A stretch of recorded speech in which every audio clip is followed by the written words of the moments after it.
Welcome to Synchronicity. My guest this week is Emmett Kai. Emmett's been on the show. We basically linked right before the shit hit the fan of the pandemic. So we talk a lot about kind of what that year and a half period has been like. Emmett's an amazing musician. You can check out his stuff on Instagram. Oh, a wasp just flew into the room. That's fun. Cool. It's a fun episode. It's a long episode. We talk about a ton of shit. There's a cool part where he talks about kind of these panic attacks he's been going through. Not cool that he has panic attacks, but kind of how people will feel when they get back into the world and kind of interface. I think a lot of us are going to have these new found, for some of us, ability to kind of empathically feel people around us. And that comes with its own set of challenges. And we kind of talk about that. Big shout out before we get to the episode to my guys at Ned. Go to helloned.com. Use the code SYNC, SYNC at checkout. You get 15% off your order. They have a ton of stuff. My favorite stuff is the full spectrum CBD hemp oil. I also like their lip balm, but they got magnesium. They got sleep aids. They got stuff for the feminine period issues. Ooh, there's a wasp. Jesus Christ, don't come near me, bro. How did he get in here? So yeah, go to helloned.com. Use the code SYNC, SYNC at checkout. You get 15% off your order. Everything else is great. We're settling in. There is news. We're in the preliminary parts of planning it, but all I can say is there's going to be a live event in Brooklyn mid-September with some people you really like. I just want to say right now we have confirmed Jessa Reed, Lacey Free, P. the Fairy, Ramin Nazer, myself, and probably some other fun guests. That is going to be going on. Stay tuned for details. You'll hear about it from all of us. That's going to be in Brooklyn. So mark your calendars. That's going to be a cool thing. That's fun. All right. That's it. Let's just get to the episode. Without further ado, here is Emmett Kai.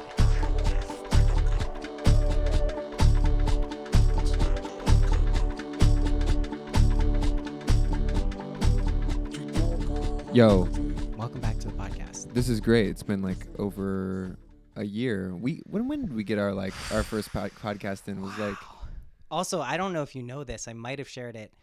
I have had maybe like 2 or 3 out of like 330 podcasts that I actually had to edit. I don't know if you knew this, but like there was a point in the last one we recorded where for some reason, like during the episode, I'm like, I hope this sounds okay. I never worry about recording, especially on the Zoom. I remember this. There was something wrong with my mic, or the Zoom cut out. Batteries, maybe. It wasn't batteries. You were exactly right. There was something with the mic, but it was bleeding through, and it just like buzzed through the whole thing. I was probably saying some fuck shit. I don't know what it was. No, I think it was all good stuff. It was just like I remember having to go back and edit it for like 2 hours. I'm like, fuck, like what? I had to like snip parts out and drag them. It was like a whole full-fledged session. But when was that? That was like October 2019. If I remember correctly, it was it must October 2019. It was 2019 because it was before 2020. Before the pandemic. Yeah, it was like right before that. Had you just started seeing your partner right around there? Yeah, we literally that month, I think. Yeah, that because I think that it was like a whole thing where she was like, "You got to meet." And you guys are going to get along. Yeah. Podcast, music, all this kind of stuff, synchronicity, etc. Yeah, we had just met. Wow, that's wild to think about. I went on your podcast. We did the podcast. It was great. Super fun. I was probably in the prime of my life. Living in Brooklyn, dude, like 20, what was I, 27? We've aged like 20 years. Actually, it might have been like 26, dude. Yeah, that's how years work, too, ago. You're 28 now. Yeah, I was 26. Yeah, I was 26, living in Brooklyn. I had a sweet apartment on Guernsey Street with all the beautiful trees. Everybody knows that street that I was living on. And I was walking to the Fifth House to work every, bartending, playing shows, DJing, just having a great time. Not knowing that, this murderous pandemic was right around the corner that was going to make all of us either face our fears and have to really deal with some shit and figure our lives out, or the opposite and just go party and say fuck it and just rage through the whole thing, which is what a lot of people did. Are you vaccinated? No. I'm not gonna most likely get it. Not for any strong ideological reasoning. I had a feeling that you weren't. Yeah, well, Yeah. I mean, I won't speak about other people in my life's views on things. Well, because but everybody that gets vaccinated has like a glow to them, and you're just missing the glow. I'm also fucking exhausted. No. But the truth is like I don't feel. Ultimately, this is what I really truly believe at my deepest part. Yeah, shoot. I don't think a vaccine protects or doesn't protect someone at the end of the day. I think their willingness to allow, and this is like a weird kind of like callous viewpoint if looked at from one perspective, but I do think like your susceptibility to anything you experience in life, whether physical ailment, mental, psychological, is your awareness of that kind of merging with the experience. So I fundamentally believe that from that point, if many people in my life around me who, whose opinions I value and they feel strongly about it, were like, you definitely have to get vaccinated, I'd probably get vaccinated. I don't have a strong stance on it. Like, I'm not some like person who's like line in the sand. Like, you're not like anti-vaxxer. No, I'm all not the an way. anti-vaxxer. I know people who, like, at this point in my life, who I'm very close to, multiple people who are essentially, I don't think they would label themselves anti-vaxxers, but all the things they say are essentially like anti-vax. Well, maybe against these vaccines for the COVID. Yeah, I think, or potentially even other ones. Who knows at this point? I think there's a large contingent of people who, and I would say I subscribe to some aspect of this. I don't get the newest operating system when Mac comes out. I don't either. New one. I wait. And what are the bugs? I wait too. Is you know it compatible? why? Because the latest Mac OS system that came out was bullshit and fucked up all of my like DAWs and all of my all plugins and stuff UAD like that. sends the email. They don't said, do it. Don't do it. Yeah, they were like, just wait. We have bugs to fix. And I was like, oh, you got bugs to fix? You did it? No, I didn't do it. No, you didn't. Right. I didn't do it. I've never been that. Same. Dude, I've owned I've owned 3 computers in my life, but I only bought 2 of them. The other one was like my mom's that she like handed down to me, and it was a big desktop computer, like an iMac, the one that I think you're thinking about getting, right? Like a desk. I'm probably not gonna get I might build a Hackintosh or just get a PC for production. Yeah. It's the same thing. I'm using Ableton. It's the same thing. No, totally. I can't get around in my designer mind is like in love with Macs because they're so used them since 2003 sexy. Exclusively. Yeah, they're just this 2000. silver. I was telling you, man, this computer I have now, that was bullshit. It's just, I hate saying that about something I use and love, but it's just not a good machine. They fucking took away all the ports. You gotta have the adapters. Oh, dude, that was like, what are you doing? You should see my adapter setup. My ports are just like insane. I have like my Apollo running through a thing and then going into another, like a splitter that has like exactly, and it's like the same thing as me. Yeah, exactly. it's crazy. But you know that talk about like subscribing to fucking some changes and the latest and the greatest. Like I made the decision in 2019. I bought the new MacBook Pro, and I was like, me too. I was like, because I had one from 2011 forever with a cracked version of Ableton 8. Yeah, I had one in 2013. Yeah, and it was like, I mean, it was still running and everything like that, and I was playing shows with it where we were like running the stems through the computer, and then my drummer had headphones on, and we would have like an MPD, like a Kai MPD button. Nice. Like the drum thing with drum the pad. trigger. Yeah, pad. And we had all the stems lined up on there, and he would trigger them. And it worked, dude. Like the computer never crapped out on stage or anything. If anything, it was like, that's impressive. My drummer was the one that would make a mistake, but it's easy to make a mistake when you're triggering samples live, like. Of course. But when I was recording, dude, it was just like constant dropouts and crackles and all kinds of bullshit that I was like, dude, this might sound corny, but I was like, I'm too old to be dealing with this. Yeah. I've been doing this for way too long. Yeah. Everyone hits that point. Yeah, and I bought the new computer, and my life didn't change that much. Like, I bought the new computer. I got a free version of Ableton from my partner, Nick. Shout out Nick Monaco. And he gave me, like, he just had, like, an extra licensing. Of course. gave me an extra licensing, so I've got like the most recent 10 real version That's of great. Ableton, not a crack. It's I like know. a real I version. remember when that happened for me. It was a big shift. It was such a big shift, and then I was using a Scarlett interface for so long. Those things suck. Yep, I know it.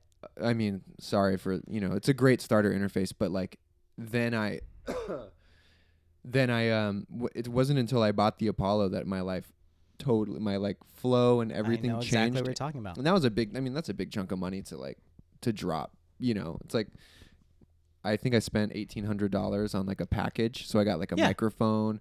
Yeah, I spent about that much on the ×4 one, the equivalent. Cables.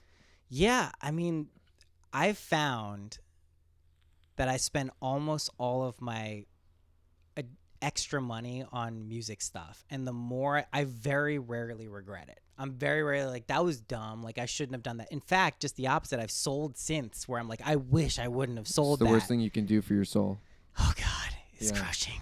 It's crushing. No, like good ones. Andromeda, Alesis A6 I sold. Oh, dude. I mean, if you're ever selling a synth again, I won't talk you out of selling it to me. I rebought the Virus. There Virus, you go. I See, literally then you got to go it. turn around and buy it again when you get a little bit more dough, and then Yep. I think that like investing in gear, if you're investing in gear, it's the best, and don't ever turn back on that. No. Sell your fucking kidney, dude, before you sell a synthesizer. I share this sentiment. I just think there's something about when you buy something that's related to your creative profession, or even if it's not a profession, but just like something that like exercises your creativity. It's a very beneficial. It actually taught me a lot about money. Because like I said, that's what I spend almost all of my extra money on. Like legitimately, it's either plugins or pedals or instruments or synths or whatever. Like that's what I like to spend it on.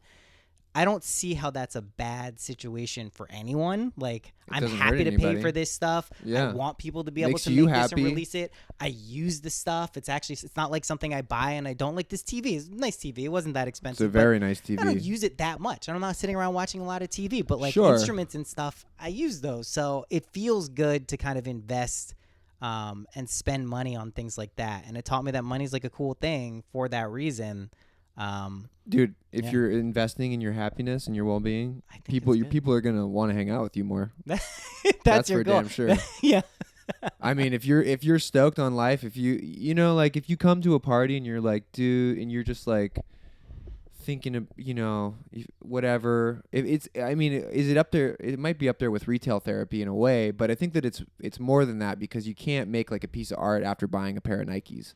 You know what I mean? It's like, so I think that like when I get that a really efficient flow of creativity over a week or a couple days or whatever, and then you go to a party or you go and hang out with somebody or you go to dinner, you're not like, you might be kind of thinking about it like obsessively, but you're not like dwelling on it. You feel like I just fucking accomplished something. Yes. I just totally made something great, and I feel great about it, and I'm flowing, and everything's flowing, and you can reflect on it, and then you can talk about whatever at the party or at the dinner, and it's like so much more enjoyable to be around people when they invest in a new synthesizer. Yeah, I agree. I mean, I think any medium where you, like you said, it's like you're doing what you're supposed to be doing, and you know that on an intrinsic level.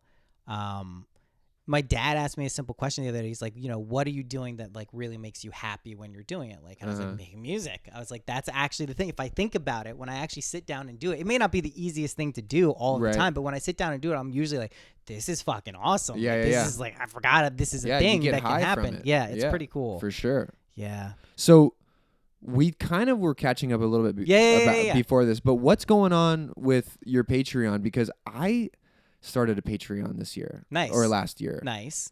And it's been a disaster. My first attempt was a disaster, and it's soul crushing. It's soul crushing. People are unsubbing. People are lowering their dollar amount. People whatever, and I get it. Like I literally felt bad. Like I would like, and it's good for me to put this on a podcast somewhere so that people can actually hear this, because like to everybody out there who like subscribed to my Patreon, which was only like maybe 14, 15 people at the most.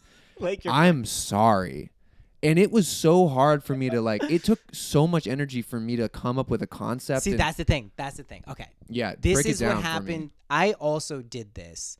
I think like maybe like 3 or 4 years ago, I had a Patreon, and it was a very similar experience. I think I had like maybe like 50, 60 people at the peak for that. And there was one guy, he was super nice. I'll always remember him, Patrick. He would give me like $100 a month. So my numbers were, I was just like, what a nice fucking human being. Just a cool guy. Was that a tier or was that like a custom tier? It was just like, it was an additional, like, I'm just like, I enjoy what you're doing. And I was like, that's really cool. But I think my mistake back then, I mean, I know what it was, is I was trying to do something that I wasn't naturally gonna do anyway. And I came up with like, oh, I'll do this much and I have to do that, and you know, like these additional things, and like it didn't work out. You burn out. Even if you can't, like, even if you do that for a little bit, eventually you'll hit the end of the road, because it's not something you're naturally inclined to do. Right. So when I kind of switched it over and just did the same type of stuff that I would do regularly, like I do some live streams every month on Twitch, you know, where I'm just either like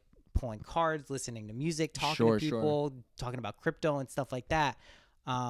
That's when it really started. Oh yeah, to I take forgot off. that you're a crypto guy. Yeah, on a very bloody day for crypto today. Yeah, I mean, I've been watching that shit. It's oh my God, it's a brutal day. But I mean, the server I had there was also a big catalyst. I think just because when there's a community of people and it's real, when people encounter it, they can sense that like this is something that's not like, you know, one person's idea of what a community should be. It's like an actual community. Like right. There's different personalities. There's people. So I think that was like a big thing. Well, that's when like a Discord comes into play too. That's the Discord that I started in 2017. Not chats, part of the Patreon. All that kind of stuff. Yeah. Yeah, and then you get like a good core group of people who I think the reason it's successful now, or what I would call successful for me, is because people kind of get, I'm not like selling anything. I'm not really pitching anything. What I did say to people this year, and I think a lot of people are happy that I did, I was like, listen, you can join it for $7, like basically $8 and a month. Yeah. Join the Discord, have access to the Discord forever, leave the Patreon after. So basically it's $8 to see if this is like a total scam or like, you know, what this is, and then leave. Like $8 is not a lot of an investment. It certainly isn't make it break it for me, but I found like a lot of people who take that kind of leap, and actually we were talking about like spending on money. Yeah. When you spend money on shit, like I subscribe to a bunch of different Patreons because I like the stuff they put out. Right. Like Tim Dillon, I happily pay $5 to listen to this dude give me an extra episode a week. Sure. It's fucking great. So that I think is what like the major difference was when it really started to take off. Like I stopped trying to do something with it, and I was like, this is what I am naturally gonna do. Here's some of the things that you're likely to encounter, and like a lot of times I'm negligent. Like I just had another baby. It's like I don't do the shit I say I'm going to do every month, and people are cool about it because they kind of get that, like, you know what I mean? Like this is what you're plugging into. They're in for the ride, basically. And if you're in for the ride, you understand that it's like a human behind this. Yeah. This Patreon page and all the content and stuff, and not just some like fucking word generator, you know, or whatever. You will have an off day where you can't complete some content or whatever like that. My problem with the Patreon was that I think as a musician, primarily a musician, I do other stuff, but not for the public to see. Like I do visual art, I paint, I draw, I write a ton. I'm really into writing, but getting to the stage where I want to, you know, share all of this stuff with people and feeling like it has everything that I put out has to have like this image to it, like a brand, but not in a capitalist sense, or like not in like just some identity. Exactly, it has to have an identity to it. It has to have a face to it that people can like attach them, or that at least I can attach myself to. I don't give a fuck if anybody else can attach to it or not. But with the Patreon thing, I was like, okay, this is how it started. Was like, it was a pandemic. Shows were canceled. Yeah, what are you going to do? My drive for hustling in this music industry completely dropped out of my ass like a prolapsed chicken asshole. Like I have seen a chicken prolapse before, and that's how I felt. It was the way that looks. And it was really toxic. and it was also really eye-opening for me. But I was watching all of these young kids, like, and I'm young. I mean, for sure, like I'll acknowledge that. But I also feel old because the kids that are like really blowing up now and like doing a lot of like getting a lot of traction, they're like 21 or they're 23 or whatever, and they're like, or even my age, but they're like, they've been doing it since, they've been like on the same trajectory since they were like really young, and they're like getting label funding and they're getting all this like press, and they have like all this money behind them. That's obviously they have money behind them because it's like, dude, I've been doing this for so long. I know like how this industry works. And so I was feeling so burnt out on the fact that like I don't want to like wait around for a label to give me X amount of dollars to do. I'm going to do it myself. X. I want to do it myself. And I feel like I have enough fans, enough like real true fans that really love what I do. Yeah. And like, and just want to support my content in whatever facet it comes out in, that a Patreon is perfect because I can like set tiers. People can do their, they can subscribe, and then like I'll dedicate time to create this content. Dude, it took me months and months to even think about what am I going to give them, because it's like, oh, well, I want to do a podcast. Yeah. I want to post my writing. Oh, and I want to do like, I could do like little snippets of songs, or I could do little like instrumental, or not instrumentals, but demos and stuff like that. But I do that. Right. I do that on mine. Yeah. And I think, that works because you're owning it. Yeah, I mean, it took me. I did like a cover, like a Neil Young cover. Cool. And I put that up, and of that what was song? sick.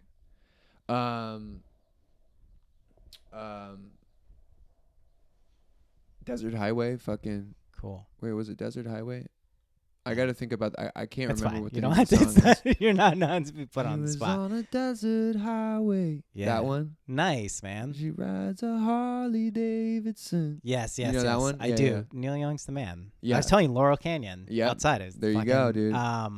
There you go. Yeah, I get it. I mean, I think looking back though, you probably realize that it's more about just kind of doing the stuff that you want to do. Also, like doing it if it feels a little scary. Like there's lines to that. There's stuff I've recorded that like I know I will put out one day, but like I have to hit the threshold where I'm like, I'm comfortable to put this out. Like, right. Everyone has that kind of stuff.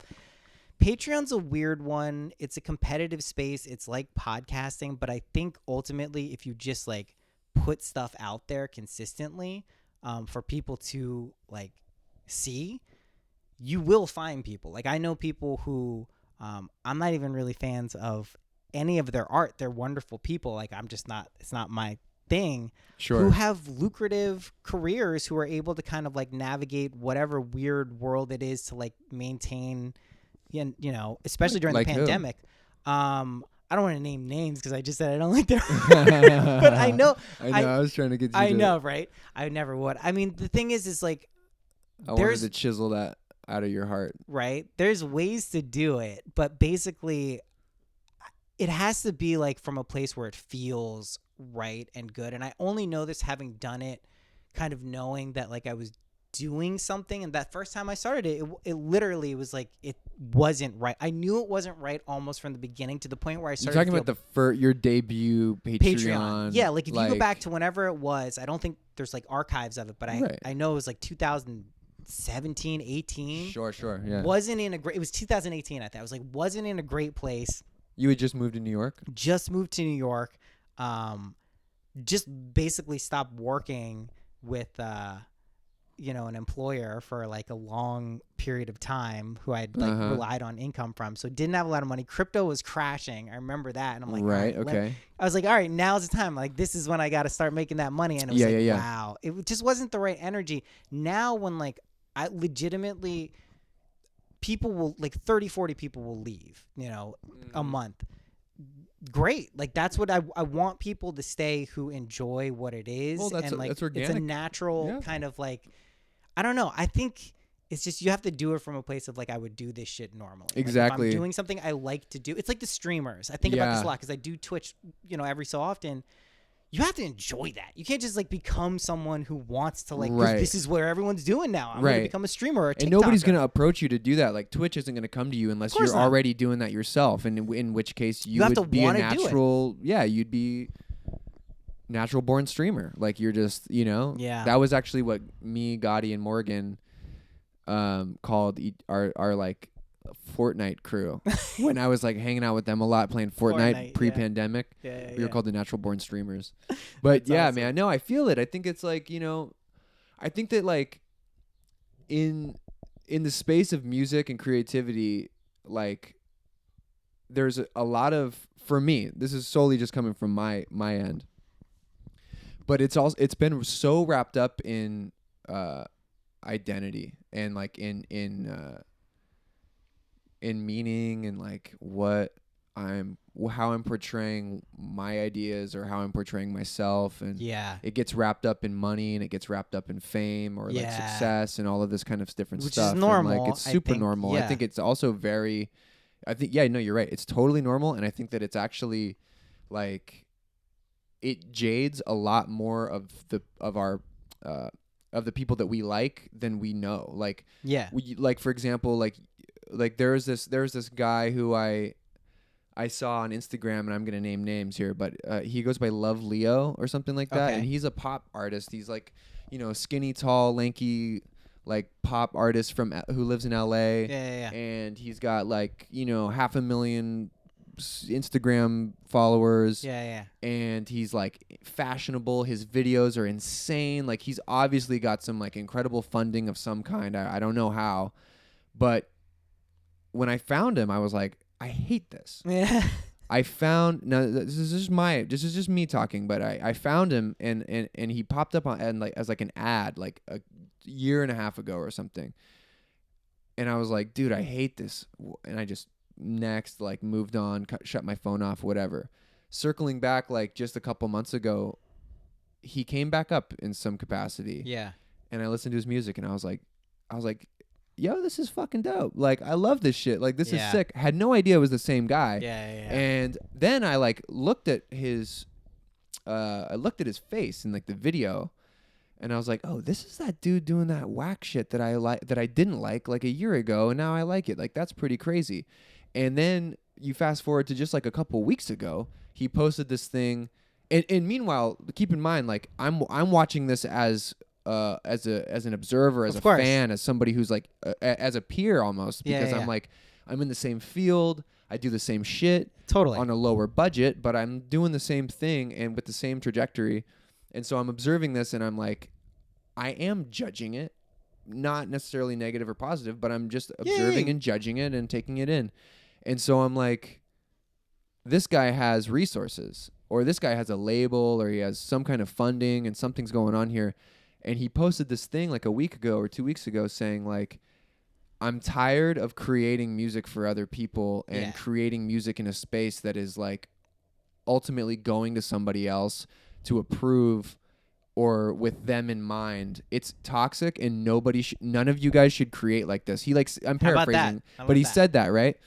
And I was like, welcome to my train of thought. Like, that's exactly how I've been thinking for the last year. I mean, if not forever, I've kind of always had that idea, but I've been really lucky in one regard, and I think kind of like, I don't want to say cursed, but I think self-limiting in another regard, the same thing, where I never really tried to commercially release any music to like any, like, I never had any expectations. Sure. I never was like going to drop something. Like, I released things through the podcast that I like made. But do you ever feel like you want to? I know that I will at some point.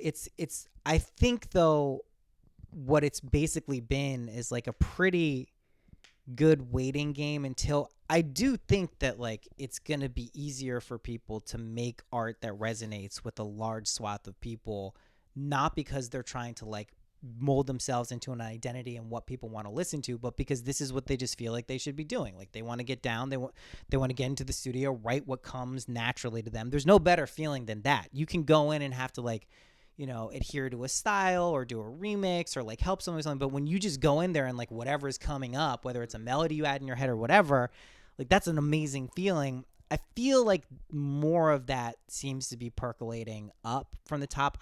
I'm For pretty you. for not just for me, Or in honestly. general? In general, I just think there's more You've been opportunity noticing for that that. energy around you. I do. I notice it also a lot weirdly on TikTok. Like I see Oh. what like not even just younger people, but how people are using it as a medium to like highlight their creativity, or if like they actually have skills as like a production person or like an instrumentalist or a vocalist. Like it works. Like you get it. Right. You can't really fake that in like that period of time. Like not the pre-produced stuff, but like someone just like nailing something or like Yeah. highlighting something they did. So I feel like that layer of having to like make your art, even if it's not music, conform to something so you can Uh-huh. get signed by a label or get funding. Because I think funding in general is just not going to work in the same way. Like it is still a pay for play model. Like you bring up funding for a lot of these people, and that's why they kind of rebel against it, because they don't have creative control, because it's ultimately not their money at stake. Other people are telling them what to do.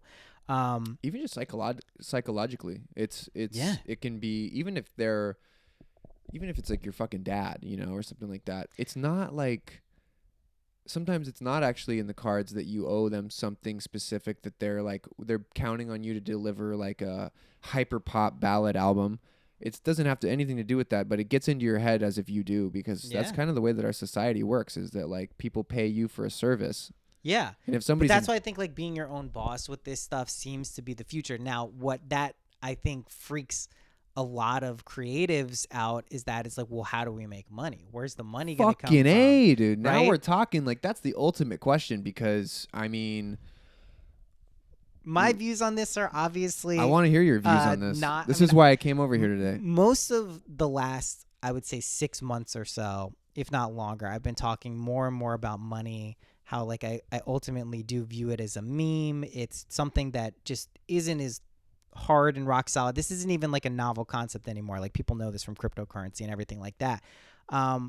I think it's an energy. I think it's just a reflection of your capacity to have things come to you and flow from you. And I think Sure. that's a really important aspect that I think. This is a stage that I've been through before, Yeah. and that I feel like I'm entering now again. I don't think I really grasped this concept like in a way that I would say like, all right, I think my money issues, like no matter what happens, like in the bank accounts or anywhere else, like are pretty much okay. Uh-huh.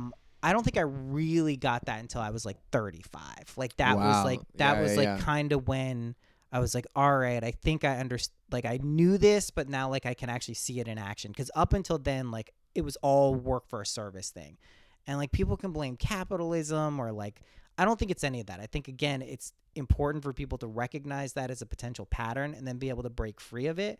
And I hopefully, ideally, be able to remember how they broke free of it. So if it starts to like lack Have you mentality, starts to realized that break- you're a millionaire yet? yeah, like that type of shit. Like and like truthfully, like understand that if that's like a goal that feels resonant with you, and I don't go for like millionaires, but like knowing that you like live in a state of abundance, Sure, no matter sure. what's going on, even Yeah. if like in your face is like anything but abundance, but knowing that that's something that exists and you have access to just by being aware that it's a thing, Yeah.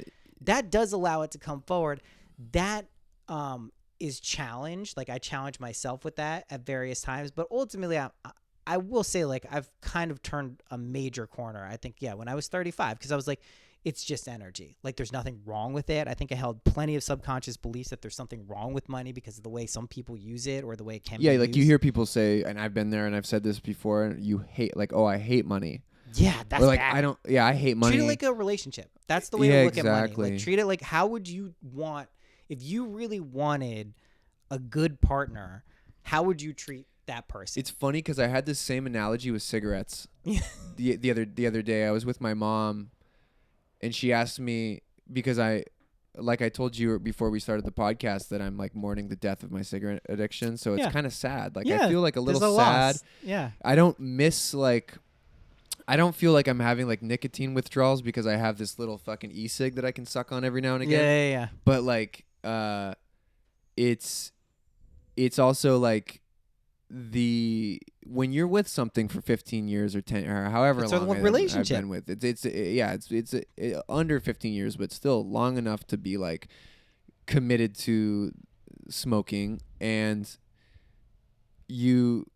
I guess where I'm going with this is that I gave it up And because I actually had to, I felt like I I have to give this up. Like this it's time. Like I'm done. Yeah. Like it's, That's what we're saying. Yeah. It's not like I'm never going to have a cigarette again, but it's like, It's important to also acknowledge that too. I think a lot of people, I get a lot of addiction people for like readings and stuff. And I try to point this out as gently. And I don't think this is advice for everyone or a way to approach it for everyone, but people who really, really like have to hardcore hold on to an idea of sobriety just as a identity concept, that's tough to hold up. That's fighting a monster. Loaded. It's really loaded. Forever. I have a lot of friends that are sober and that's I feel like maybe some of them hold on to it in that way. It's rough. It'll get you. And anyone who's ever dealt with something where like, you know, maybe it's just like eating something that you know you shouldn't be eating and you try to like fight, it doesn't work. Like you can't fight that monster forever. So I find that like if you just permit yourself to be like, hey, listen, if I want to, I can. It's something I can do. It doesn't mean I'm going to do it. Yeah. So it's just like if you want to do it, and it's a healthier way of looking at it. To bring it back, money is the same thing. Yeah, exactly. I was gonna circle back to that at some point, but totally. Yeah, I mean, it really is. Continue what we were saying though. Well, I guess I was kind of just like riffing, but I feel like money is like this thing where like cigarettes. Okay, what I was actually gonna say about the cigarettes and how this coincides with money, I guess maybe it'll coincide with it. It might not, but bear with me. My mom asked me, "How are you doing with not having a cigarette?" Right. It was like it had been 3 days. Right. I still have a full pack of cigarettes at my house. It's sitting right there in the open. I walk by it every day. I look at it. I think about times that I've smoked. The way that I put it in my head when she asked me this was, it's like dating it's like the most toxic relationship but the sex is so good kind of type thing. Yeah. And we've all been there, and if you haven't, you probably will be there at some point. It's never too late to date a toxic person, but you just like, you know that it's fucking killing you inside, and that it, but it's so fucking good, and it doesn't actually hurt you right away. Yeah. It's just this slow kind of thing where like all of a sudden one day, like I've been getting into tennis, right? Like I'm addicted to tennis. You know, there's a tennis place right in Rhinebeck. Do you play? I'm not good, but I do. Yeah. I would say that I'm pretty good. So you practice, and then when you're ready up to it, I'm down to do a match or volley or something. Amazing. Like that. I've been taking it pretty serious. I play every day. That's awesome. Well, not on days like today, but that's awesome. But Nick Monaco Where do you and play? I play in Kingston. There's a couple courts out there in Kingston where I'm at, and there's like walls that I can go to by myself. Amazing. Like yesterday I played I do like 45 minutes or an hour up against the wall nonstop. Oh, you're really good now.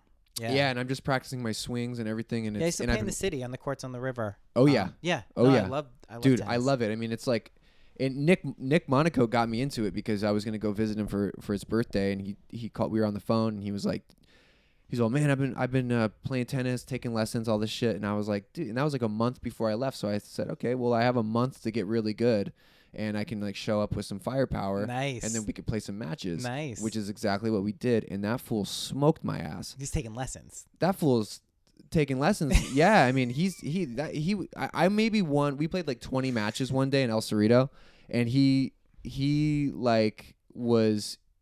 And he's a bigger guy than I am, and he can move his weight around the court like nobody's business. Like, it was really impressive. And he was just, and I must have won like maybe 2 or 3 games in the whole weekend. Wow. And we played a lot of matches. But anyways, I guess what I was really saying is that like I realized that, okay, I'm playing tennis, I'm playing frisbee, I'm like running all the time and trying to do good things for my body. You know, as opposed to what I've been doing my whole life, which is like sucking down coke and fucking drinking and smoking cigarettes and just having a great time. But sure, I don't regret any of it. But I was like, I got to give this up so that I can actually really like fucking feel it, because you really can't be like, you might have a cigarette here and there, whatever, not a big deal. But when you were like, I was a pack every 2 days, sucking down 10 cigarettes a day. Yeah. And when you want to go on a run, You No. literally just want to get that run over with so you can have a cigarette. Like Yeah. that's your whole life is just like, and that's how it was with drugs too. At some capacity for me when I was younger was like, I just want the night to start so I can party and get fucked up, and like, that's a way to live. I'm not saying it's not a way to live, but it is a way to live. Just at some point it may stop working for you. Anyways, money, hating money and like having the sour relationship with money, Yeah. it was so not working for me Yeah. at one point that I called up a buddy and he was just like, dude, you know what he's like West Coast, lives out in like fucking the sticks and you know, grows weed, trims weed and like whatever. He's like, you know what your problem is? You're holding on to money for dear life. You got to let go of it, bro. And like such a like heady shit thing to say, but I was like, it resonated with me and I was kind of like, all right, dude, whatever. But then I kept thinking about it and it's been like a very long journey of me like coming to that conclusion where it's like, stop tripping about it all the time. Yeah, it does not. It literally creates the problem. Yeah, you're literally creating it by the thinking, problem. how do I fix this? How am I going to do this? How's it going to happen? You're actually creating the situation for it to be a problem. The second you stop worrying about it and go like, I think I'm going to have enough, weird shit happens. Like inexplicable stuff. I've seen so many like bizarrely weird things. Like unemployment totally being one of them. Pandemic stuff. Pandemic assistance. It's really. It's a weird thing that happens when you kind of let go of it, but I think ultimately a pretty productive one because that's an important lesson to learn. That goes for almost everything. If you're really holding on or focusing or like obsessing about something and it's not serving you, I mean, maybe just let it go and see what happens. That to me is like a very like, it's been a big theme, I think, of the past, I don't know, year, I would say. Like, just let that shit go. Like, there's literally no reason to keep. Well, what are you gonna do about it? That's the famous Shanti Deva quote, which is, if you have a problem and you can do something about it, why worry about it? If you have a problem and you can't do anything about it, why worry about it? Exactly. It's like exactly. It's like, do you meditate? I used to meditate. I don't really meditate anymore. I got to a point with meditation where the act of sitting down to meditate became kind of like too much of a thing, and it didn't serve the purpose of kind of just getting in touch and being quiet. So like that like was kind of a distraction for me.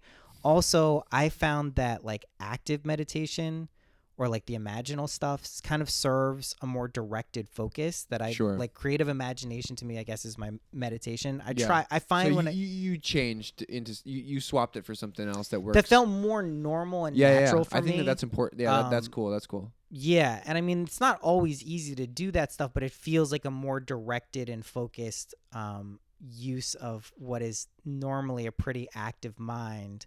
I can slow it down, but I never found like the use in it. And again, not in like a bad way. I was just like, all right, this is how it is. Let's see what this baby can do. Let's turn it on. Right. What we can get going in this dimension. So that is kind of what, and I think it's like firing up your shitty laptop. You're like, let's see if today's the day. Well, I mean, fuck, man. I think I'm going to get a desktop. It's not going to die. These computers always last like 5 years at least for me, 6 years. But I just feel like I got hosed with these. Do you have the touch bar? Yeah, I got a touch bar. I don't like it. I don't like any of this stuff, man. I just adapt, dude. I did adapt. because you have to. You got to adapt. Of course, I've had it now for 2 years. I mean, don't get me wrong. I was definitely complaining for like months and months, and then I also was like, we're back on the computer thing, but the adapters cost me like $160 or something, or like something like that. It was like absurd how much it costs. Way more than that for me, I'm sure. Yeah. Between getting the wrong things and then return, it's like, please. I mean, yeah, and if you're billing yourself by the hour to like figure this whole thing out, it costs a lot more than that. Yeah. But anyways, back to the meditating. I guess the reason that I brought up the meditating was because I just started meditating, and I'm day like 6 in meditating. I started with like 10 minutes in the morning, not crossing my legs or sitting on the ground. I was like sitting in a chair with my feet, comfortably with my feet in the grass. And the reason that I was doing this is because I developed this panic disorder over the last month that was like pretty fucking severe. And the worst thing about it too or maybe it's not the worst thing. It might be a blessing actually, is that I'm lucid through the whole thing. So I'm not actually like, I'm not quote unquote Disassociating. yes, Right. which I was afraid that maybe I was starting to. But then I realized the sheer fact that I'm having that idea and that I'm sitting here thinking like, okay, am I disassociating? I'm not. That happened to me when I was young. The disassociative, like, Yeah. yeah. Everything would repeat. It was like basically, actually, the only way I could describe it is until I had done ketamine, it was exactly like that. It was exactly like I was being pulled outside of my body, witnessing what was going on, not be able to react in like real time. It was like a fucking weird situation. Yeah, it used to happen when I smoked weed early on, very, very young, and it would last for hours sometimes, like really long times. Would you have physical manifestations from it or anything, or were you just like, was it all heady or was it physical or both? It was physical in the sense like it felt like everything I was doing it felt like tripping. Like it was like a very weird kind of state to be in, but it was, as far as I can tell, like endogenous. Like it wasn't because I smoked weed per se. Like it was some reaction to my consciousness. It felt like lag, basically. How old were you when this happened? I was like, I think back then, I want to say like 13 or 14, and it would happen. That's young. Regularly. Yeah. Regularly for really long periods of time. Well, we both started smoking weed around the same age. Of course, you're older than me, so when you were that age, it was probably shittier weed. It was terrible. Yeah. Weed. My weed, literally terrible. I lucked out when I was 13, you 14. got good. I got the good weed. You're in California too. Yeah, I was in California. Yeah, you really hit the jackpot there. No, it was terrible swag. Like, I mean, it was really bad weed. So it wasn't because I was like so high or like getting blitz on amazing stuff.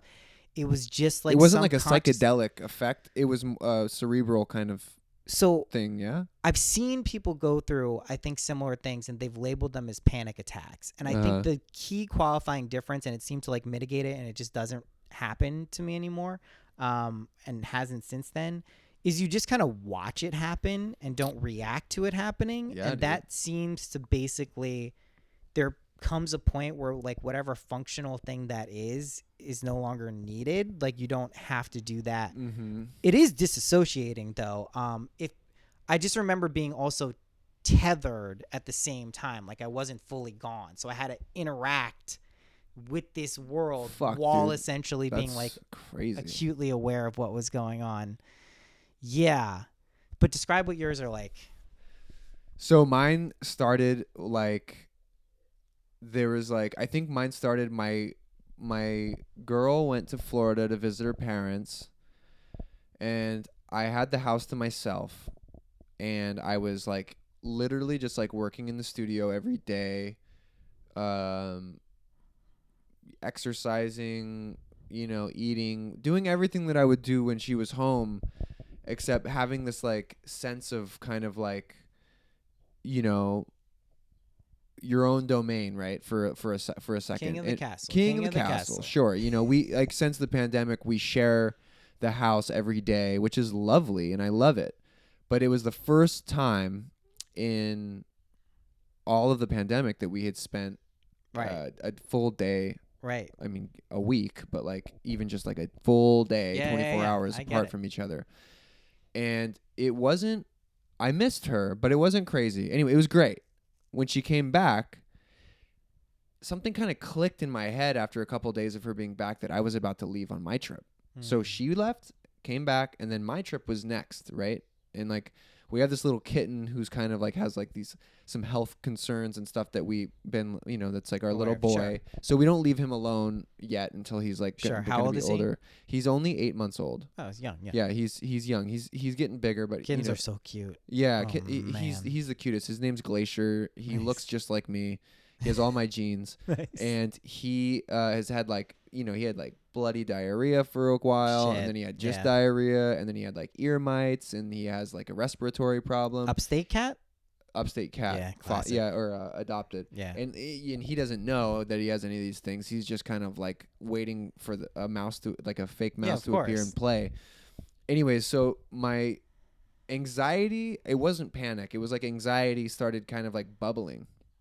And then about what? Just anything? Like, I don't know, dude. Like I literally was just like, okay, it's bubbling because I'm leaving. Like it's because I'm going on a trip, and like I'm nervous about I'm feeling anxious about the world reopening. I'm fully vaxxed. Sure. I'm getting out there. I'm doing the damn thing. I've been wanting this forever, but holy shit, is it scary? Like, Yeah. you're like, in my mind, I was like thinking about, I had all these images in my mind and videos that would play, like little GIFs that would play of like me interacting with this person, or me going to this gas station, or me going to a coffee shop and seeing this person, etc. And so fast forward to like the couple days before I left, it started getting worse and like more of a panicky sense where I was like actually having like physical trauma kind of vibes. My chest was tight. Yeah. My mind started going into these dark places where it's like, maybe I'm not having a panic attack. Maybe I'm having a heart attack. Yeah, I get it. You know what I'm saying? Yeah. Like freak out Vibes. And so I'm fucking thinking about all this shit. Meanwhile, Alexandra's like, what are we doing for dinner tonight? And I'm like, well, that is if we make it past this heart attack that I'm about to have. You know what I mean? Like, literally. Did you respond that out loud? No. Sometimes I would be like, well, I don't know if I can eat because babe, I think I'm going to have a stroke, or like, I think I'm going to have a heart attack. Like, I think I'm having a heart attack. Christ. And she's like, you're 28 and you run every day. You're not going to have a heart attack. Yeah, you're not having a heart attack. And I'm like, really? Like, you really think that? Like, I don't know. That's also more of a disturbing thought sometimes when you have like a psychological basis for a physical thing. That's always kind of blown my mind when I come face to face with that shit. I'm like, damn, that's weird. It's fucking weird. So my buddy Nick Monaco, business partner, label partner, we run Unisex Records together, where we collab together. I produced his last full-length album. We've been friends for like 5 years, and like I told you before we started the pod, he's the reason I live here. So we're very close. Yeah. He lives in California still, where we're from, and up in the El Cerrito Hills, and like he has this beautiful house, and I didn't get to see him a lot last summer when I was home, which we could get into as well. Yeah. But so I've been missing him, we needed that brotherly time. And so he's turning 31. He was, his girlfriend and I were like corresponding back and forth about this surprise party. Sure. And so I was like excited for it. At least in my lucid mind, I was excited for it. Yeah. But maybe subconsciously I was getting a little nervous or something. I don't know, whatever. I still am. I may never find out what I actually was the cause of it. Yeah. And that's okay. But I got on the plane. Everything was fucking great. Like, I felt fine. Like, literally everything went away. Like, my palms returned back to a normal temperature. I wasn't having like irritable bowel syndrome vibes. Your body isn't in like a state of shock and tension. Yeah, and now I'm on the plane, and it somehow is totally relieved, and like I feel great. I slept a bunch on the plane. I get in. He picks me up from the airport in like a freaking Mercedes, which wasn't his, for the record. And we go to his house. We pick up a bottle of wine. We go to his house. I feel fantastic, dude. And the whole time I'm exhausted because I'm like, whew, like finally I don't feel like you're relaxed. I feel relaxed, dude. And we're catching up and we're laughing and we're watching funny videos and we're like telling jokes and we're just doing our damn thing that we've always been good at. And then the next day is the surprise party. So we wake up, we play tennis. He beats me at tennis a bunch. We hop in 2 separate cars and we drive up north to a surprise party. And I show up and I was good up until I showed up. And then when I showed up, I saw all of his friends, some of whom I knew, but I like saw all these people, and I don't know if it was like because I hadn't been around like a crew yet since the pandemic. Definitely part of it. Definitely part of it, right? Or that I was worried that like whatever was happening was going to come back in the moment, and then I don't know how to deal with it. And that's definitely what happened. Because as soon as I saw everybody, I got lightheaded. My chest started caving in. And I again was like, literally was like, fuck, I'm having another heart attack again. Like, you know what I mean? I know, like, I get it. You get the vibe. Really I don't know. Have you been there before? I've definitely been there. I mean, I've also like played pretty fast and loose with like, sanity at times. So I've definitely like, you get out there into these wild places where like you don't know what is creating what and what's really going down. I know, and is this dude. the moment? So I get it. I also get the social anxiety kind of panic induced things. I think I've been wondering this actually. It's interesting to hear you talk about this because I've been thinking about this. That this would probably be a more common phenomena than people expect it to be. Totally. I totally agree with that. People haven't really, for the most part, even like the most introverted of people are usually dragged out in some capacity. There's usually some tether, whether it's a friend or a like, Dungeons and Dragons game or whatever, dude. Yeah. Like I've got friends that are really like they don't really leave the house or their comfort zone, and when they go out, it's because they're going to a match of like a card match, like like some kind of like thing or like a video game conference or something that's like even in their total wheelhouse full of people just like them. Yeah. And they still have this like So I think it's just something that is normal. I also feel like people, whether they know it or not, really transformed a lot kind of like energetically. Not to get too woo about this, but during the pandemic, like you were saying, people faced fears. They either overcame them, they shied away, they probably had a lot of stuff come up around like death and life and health and all of these things.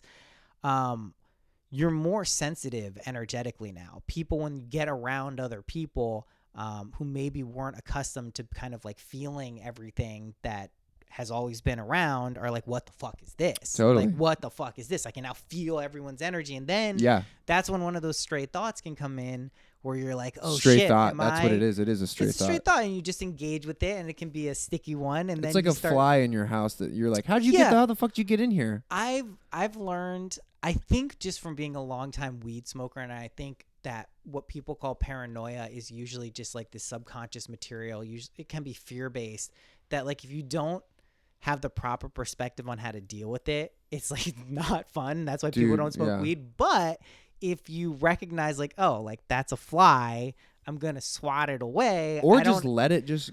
Yeah, or wash over you. Like, I mean, I also, like, again, not to bring it up too much, but like I found ketamine to be quite helpful with even bigger, no, that's fine. You're a ketamine advocate. It's, and I haven't done it truthfully in a long time. I hope that the Ketamine Organization of the United States they're giving you a stipend for this. No, they should plug. Though. That would be great. Whatever research lab is around here, we should tap in. I would love to be sponsored by it, but I just, the thing is with like the clinical ketamine, I don't know that I would ever want to do that. I could be prescribed it, I guess, but I use it truthfully like I do most other psychedelics, even though it's a dissociative.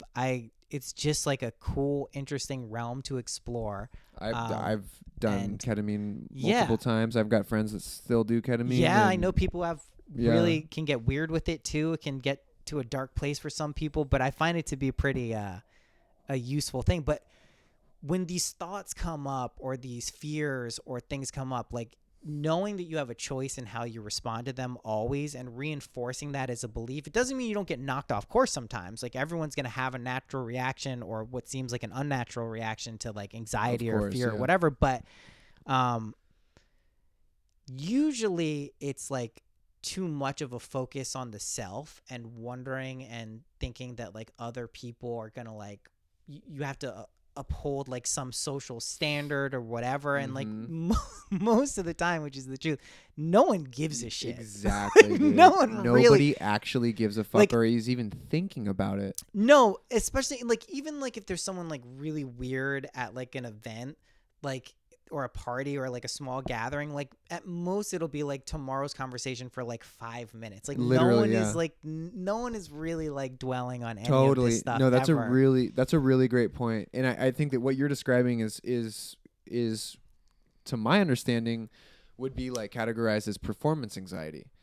Yeah, I mean it's similar because that's like, and it's not just shows, like, or like for me, when I say in the world is a performance. Just you're performing. You have a persona. Yeah, whether you're on a fucking podcast and it's one-on-one, or it's you're going to the grocery store and you don't want to fumble your wallet when you get up to the cash register, or like whatever the fuck it is. Like nobody actually gives a fuck. The other day or yesterday, I was at Adams Fairacre Farms in fucking Lake Katrine. Wow. Oh, in Lake Katrine. Yeah, because that's closer to me. Oh, cool. And I was like checking out, and and I was feeling good. I was feeling normal. You know, I've been pretty good the last couple of days because of my meditation. I got some produce. I got some steak. Yeah, they have really good stuff. They got really good stuff there. Adams Got is some orange amazing. juice. You know, some fucking watermelon. Some true upstate shit. Yeah, some corn, dude. And I was fucking like, I was right there in the checkout line, and I was like, you know, just chilling, dude. And like the Elton John song, Tiny Dancer was on. Yeah. And there's that big build up. Yes. Hold me closer, tiny dance. Yeah, totally. And I just got the chills just thinking about it. But I like looked at I looked at the lady in the, you know, as she was like ringing up my stuff, and I just did like the gun fingers to her, and I just was like, "Hold me closer, tiny dance." And I reached out to her and like put my hand out, and she just looked at me with not a single fuck. Like she just was like, didn't say anything, stared at me right in the eyes, and then just went back to doing her job. Could care less. It's amazing. And you know, so like, what are you anxious about? Because even in a grocery store, when you start singing, nobody actually really gives a fuck. No one cares. At the best or the worst, you'll be a conversation at their dinner party the next night for 5 minutes. That's really like, there's nothing. I think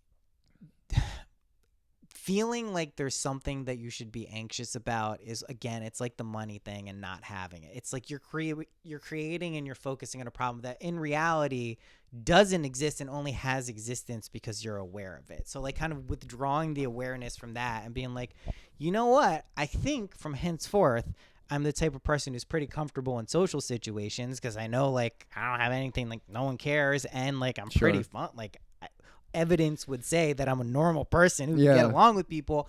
That's usually enough to kind of like move past those things. But also I think there's like a lot of lessons when that shit pops up. Like I think the best part of like really intense trips that I've had on psychedelics is like where it gets gnarly and weird. Like that's where you're going to learn some shit. That's where that catalyst is going to come from. So, you know, I think again, it's a matter of perspective.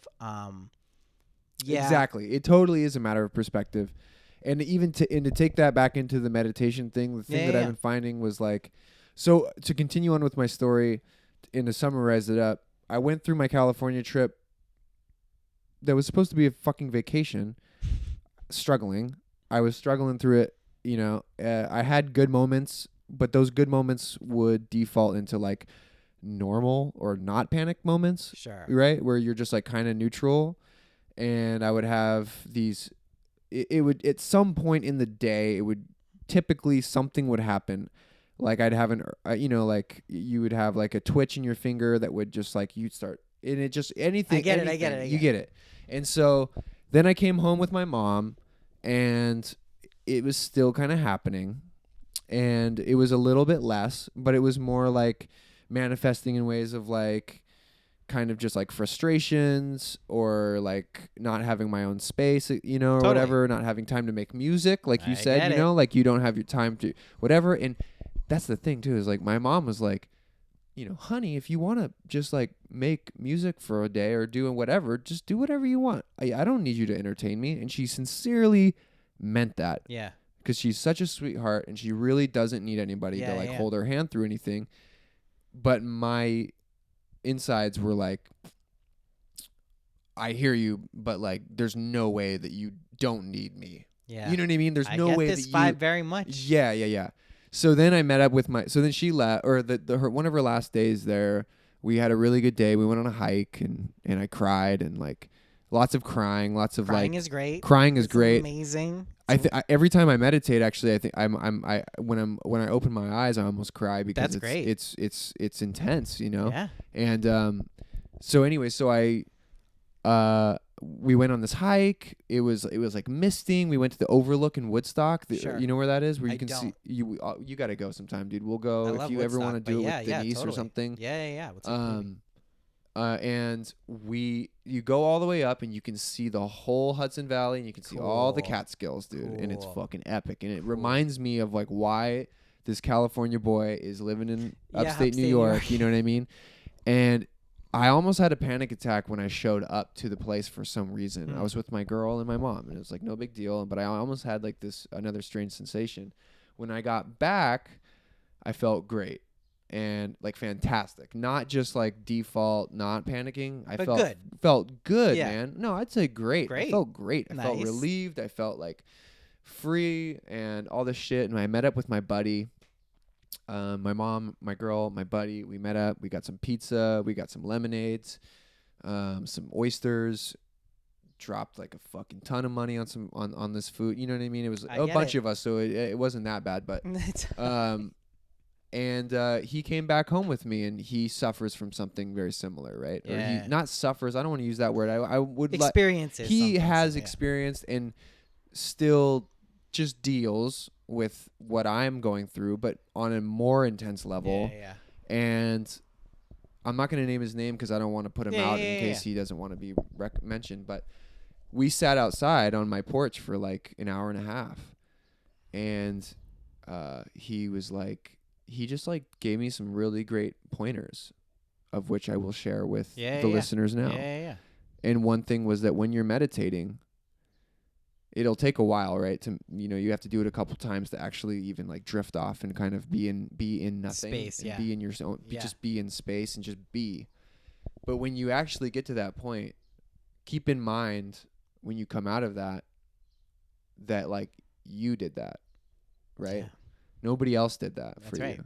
Like you put yourself through this 10-minute, 20-minute process this morning that was you and solely you, and remember how it felt. Even if you were feeling a little anxious through the whole thing, just remember that you did that for yourself. So that was one thing. The second thing, which I'll end on, but the second thing was that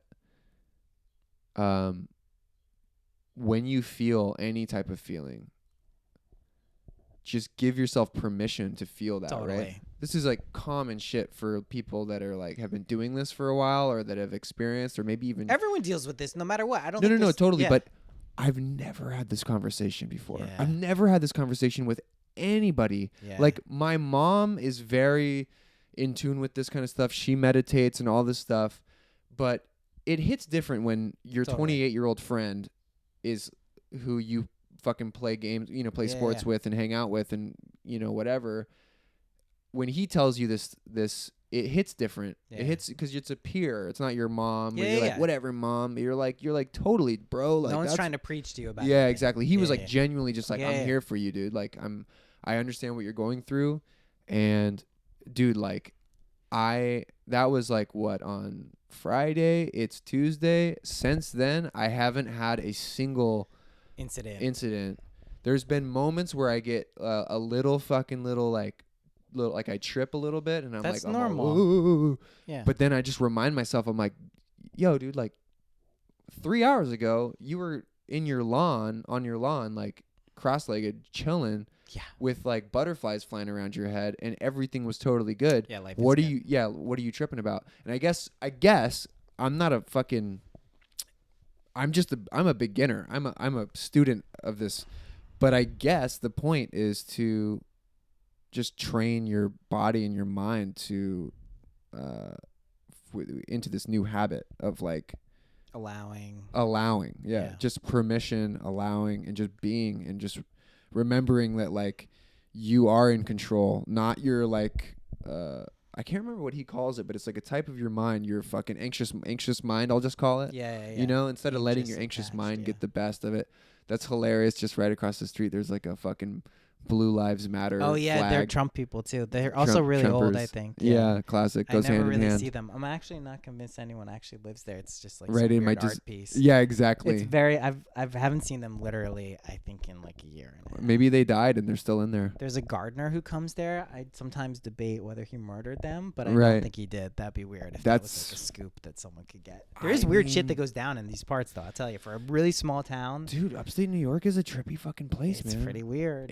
It's pretty weird. It's the thing about it is that it like. I mean, and I know this just from shopping for homes, dude, in the real estate market.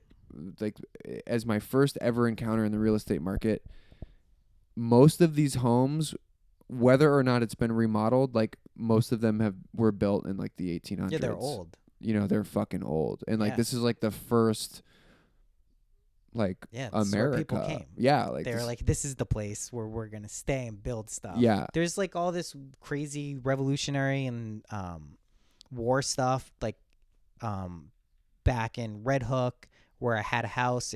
There's like down the street. There's some like famous general. This is a little village. This is a hamlet, I think. They call it a a hamlet. hamlet. Is it? No, it's the village of Rhinecliff. Is this your yard back here? This is part of it. That's Yeah. cool. So you That's get to go chill in your yard. That's my neighbor's. He has that area. We have this like front place.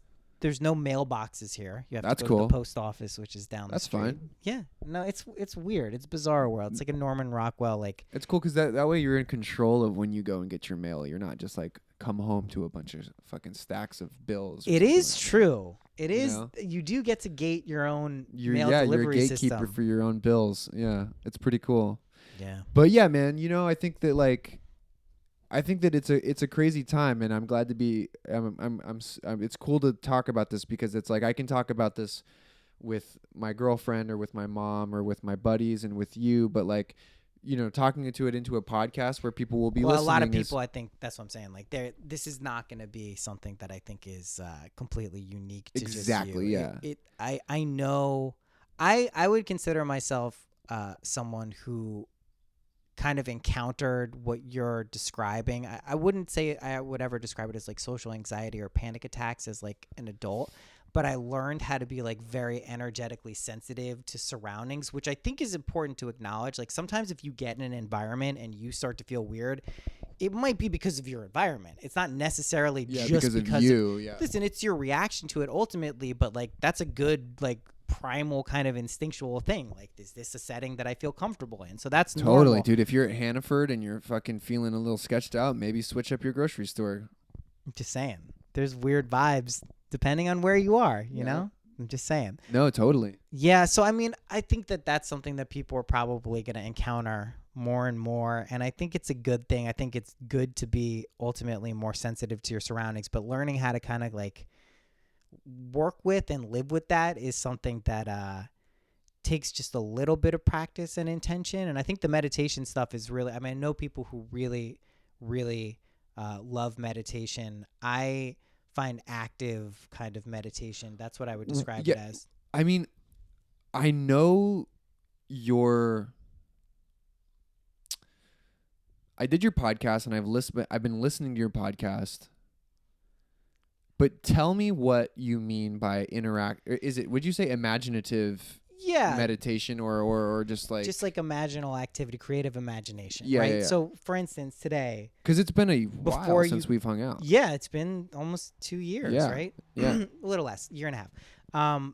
For me, like today, before you got here, I was like, I'm a little tired. I'm going to lay down. I'm not going to go to sleep, but I'm just going to kind of drift off. Wow, that's kind of what we talked about the last podcast. Yeah, I was like, this is what I'm going to do. And this particular time, it was just like a lot of like, kind of like what I would describe kind of what you think of as space, but moving through it and then being able to slow it down and then kind of like expand the space between what I was perceiving as like stars or whatever and kind of get into like that more like void state. And I did that for I don't know how long, not that long. That to me is probably what I would describe as like a form of meditation that I do. I don't do it regularly every day. I probably end up doing something close to that every day, whether it's directed or not. Like I'm envisioning something that I, want to like imagine into this reality. Sure. But just letting my mind kind of go to different places and see what pops up. Notice any resistances to scenarios that, maybe I would like to experience or I think that I would. That for me functionally seems to be like it feels natural for me, and I think that's a big part of it. I don't think everything has to be like easy and like it's like learning an instrument. You're not going to be a pro literally off the bat. You have to teach yourself some skills. I mean, there's also the 10,000 hour rule. Yeah, I don't know how much I would subscribe to 10,000 hours because like I'm Isn't sure that you've what had they said? The Beatles said that. Yeah, no, that's like a mastery thing too. Yeah. What's his name? The pop scientist guy, Malcolm Gladwell. Sure. Yeah, I mean, but I'm sure you've experienced this too, where like maybe you've put in a certain amount of time to an instrument or some skill, and then like you don't use it for a long time and then you go back to it, just like pick it up and you're magically like way better at it. Like that's happened to me enough to know that it's not like a linear trajectory of like how much time is put into it. There's clearly like benefit with repetition and like learning things, muscle memory and all of that, but I've experienced that too much where I'm like, all of a sudden, like when I was in Laurel Canyon, I'm like, what the fuck happened where I know how to play like this? Yeah, totally. I literally don't know why it's happening. And all of a Right. sudden I've just unlocked like all of these like cheat codes to the guitar. Totally. Like that's not 10,000 hours. I don't think so. If anything, to me, that makes me think about like you're letting go. Yeah, of exactly. it, right? You're like letting it. I mean, dude, like I make music for a living. I mean, it's like crazy to me to be able to call myself like a professional musician at the age of 28 because I felt like it was like just yesterday I was like 18 learning how to like program beats or learning how to like rip a record or whatever. But there was, can we pause so I can go to the bathroom and we can come back and pick this up? Okay, we're back. So what I was thinking about was I work on music so much. Like there's always like this, I mean, whether I'm working with another artist or helping them like achieve like their song, or I'm working on my own stuff or just for fun or whatever, there was this long period over the last year where I felt like this immense pressure, and I'm not going to get too much into detail, but it was like through this kind of like partnership with this entity, and Nice. it was like writing. There was like money involved, and there was like, you know, like an expectation involved and kind of stuff that was like, you know, significant. And there was one, I did just sign a publishing deal, which was huge. Congrats. Thank you. It was just a huge milestone for me. Yeah, I mean, that's a big deal. And that's great. That's not what I'm talking about. I'm talking about something else. And I was working on music all the time because I felt like, well, I gotta provide. It's your job. Yeah, I gotta produce something for this thing that may happen, that may become a contractual thing. Yeah. And dude, I wasn't making anything. Like I was working every day writing music, stuff that like my girlfriend would be like this sounds amazing, and I'd be like, are we listening to the same thing? Because this sounds like this sounds like trash, or it sounds like every other song that's out there right now, or it's this or that or whatever. Yeah. And so one day this thing that I was like in the middle of fell apart, and it went away. Yeah. Not for any reason that I'm going to mention, but it just ended. It never started. Yeah, it didn't materialize. It never materialized, and it just deteriorated and went away, and it was in the past, or it wasn't in the past. It just never happened. Yeah. And that day, I walked down in the studio, and I wrote some of the most amazing music. Maybe it wasn't even amazing. I just had the most fun. Yeah, it feels good. It felt so good. Which usually tends to be, let's be honest, the stuff that's kind of amazing. Yeah, exactly. This is fun. Exactly. I had a good time doing Yeah. this. This is why people are supposed to make music. Yeah, keep your fucking nose on that. Yeah. Okay, because that stuff is like, that stuff's special. When you have a great time making it, that means something. Yeah. If you don't have a great time, I mean, there's something to be said for blood, sweat, and tears, but I mean, it's got to be good blood, sweat, and tears. It can't be like negative, nasty shit. Like, anyways, so now, you know, I was like in a whole different headspace. I had and I got this publishing deal, so I got like, a little bit of money. Things are good. I felt like I was like, I'm done making music for a while. Yeah. Literally, like, that might sound totally backwards. No. But I was like, I felt like I had just accomplished something. I'm like, I need a break from this. So I just stopped, dude. Like, for like a week and a half, 2 weeks, I didn't make anything, or like maybe even like 3 weeks. I just wasn't making anything. Yeah. I was like reading, I was exercising, Doing other stuff. Trying to do other stuff, trying to maintain my panic attacks, like this other. I was distracted. Let's be real. I had shit to do. And then like buying a house, inspections, like termite inspections, structural stuff, pool stuff, all this kind of shit. And so I was distracted, and it felt really good in a way to just not do it and just to walk away from it. And then last night or 2 nights ago was the first night that I got back into things.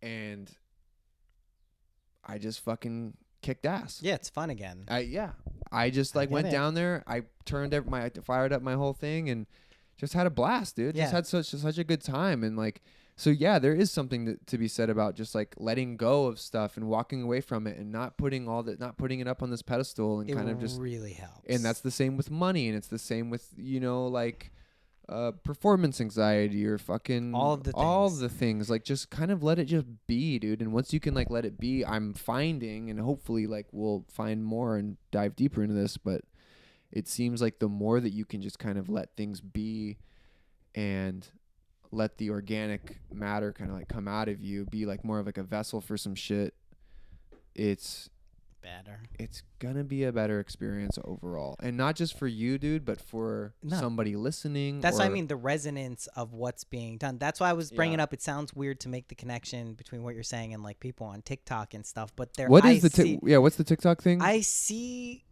kids, or they're not always kids, but young people. I'm over here getting heady, and then you bring up TikTok, and because I'm like, what's going on, and it's like the root spirit of what, like, and this is where I think some people miss that it's going on because they think it's just people like dancing and like doing weird shit. There's some like very talented people who are capturing people's attention with like legitimate cool skills, like whether, like I said, whatever it is. Recipes.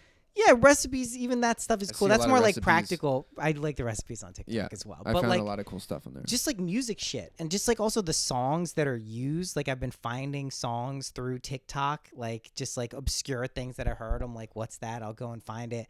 I just think there's people making music for reasons that aren't to necessarily have like an identity to be something, but are just doing it. It's also really easy, and I think this was always kind of a debate. I remember like when Ableton first came out, and there was this debate of like whether it was going to get too easy, that everyone could do this, it's so easy now, and like that's pretty much where we're at. Like, let's be honest, like if you know how to use loops and fucking any basic understanding of MIDI, if you got Splice now, you can just kind of make whatever, like pretty much, and you like hear it a lot. Minutes. You hear it a lot, like just out there in the world. Like I'm like, I know that Splice loop. I've heard that one before. Yeah, exactly. You're like, I ripped that same loop like 40 times the other day. Yeah, like totally. I totally know. I've been in like this big studio in Brooklyn that I used to go and work out of. I mean, it was really just like my buddy was like the manager there, and I would just end up playing Frisbee with him the whole time instead of like actually making music. But when we did make music, I mean, I just looked around and I was like, oh, everyone's just using Splice loops here. Pretty much. You know, or like pre-made things. I found that as like a demo creation thing for me was a big turning point when I found Splice. Not for stuff that I would release as like any loops that you could identify as like a finished product. I probably wouldn't do that just as like, 'cause you don't have to. You can recreate it in a cool way too. But from getting like an idea off the ground with it's like kindling. It's for a fire. really, really, really, really good for that. Yeah, and I think that's like a huge thing for a lot of people who don't like know necessarily where to like, if you don't have a melody bouncing around your head, or you don't have this groove that you heard in a song that you want to recreate, that can really help people. But yeah, I mean, it's crazy how easy it is to make music now, which I think the argument was it's just going to diminish the overall quality. Like people are just going to be jacking loops. I was part of this conversation. I've been part of this conversation. Yeah, of course. For a while. Everyone has. If you've made music ever on a computer or had any like multi-tracking stuff, you're going to have this conversation eventually. I find despite the ease, or in spite of it being so easy for everyone to make stuff, there's still shit that rises to the top where it's like, that's dope. Like anyone could do that, but you did that in a cool way. And I feel like there's like there's something there, and it may be that they're having fun doing it. Literally. That is the thing that makes it resonant with people and allows it to kind of capture people's attention. Whether that can be parlayed into like a broader, consistent thing, I don't know where that fits into the equation yet. Right. I do know that though, as like a mechanism for like just having fun with music and stuff, it seems like that's like a vibe right now. I think it is a vibe. I think you're right. I mean, I think I see it a lot. I see it a lot with, especially with artists that aren't instrumentalists. They're people that have a laptop and just want to have fun and want to just be creative and stuff like that. I think the argument that it's like not creative is bullshit. Yeah. Because that's like telling a collage artist that it's not art, or Also, something, or it's not creative, or it's not real, anything. It's like, fuck off. Like, also who the the proof fuck is are in the you? pudding. That's Yeah, literally dude. how it always works. I watched the fucking YouTube of Tiny, the producer, reggaeton producer. Uh-huh. It was incredible. First of all, you got to watch the ones in Spanish if you can understand it, because he actually tells you what's going on. The English one is Right. like literally like, here's a plugin. It's like so simple, but you Right. see what he's doing, and I'm like, this guy's kind of a genius. Like, Yeah, he figured sure. out how to just make like really simple, amazing things that undeniably, when you hear them, like, that's good. Like, I like that. I think that that's a really cool place that we're at now, because it's. But I also will be honest. I mean, like, I also have a little bit of a sour taste because I I play I know. Man. drums, guitar, bass, keys. Like I came from like a place where when we were making electronic music early on, like me and some kids that I grew up with,